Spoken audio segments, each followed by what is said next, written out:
ஆதிஸ்வரி ma'am welcome.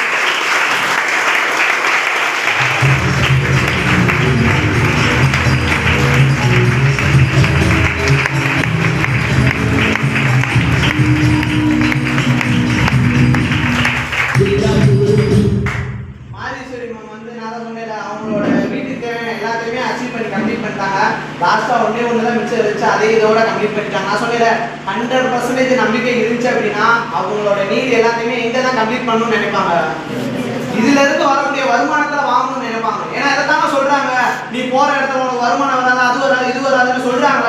அவங்க சொல்றவங்க மத்தியில இன்னைக்கு நான் இப்படி நிக்கிறேன்னா இதுல வரக்கூடிய வருமானத்துலதான் இந்த மாதிரி நிக்கிறேன்னு சொல்றதுக்காண்டி தான் அதை எல்லாமே அச்சீவ் பண்றது. சரியா? அதனால மேமும் லாஸ்டா உன்னை கம்ப்ளீட் பண்றாங்க, இதுக்கப்புறம் அடுத்ததுல அச்சீவ் பண்றதை பார்க்கலாம். சரியா? சவுண்டா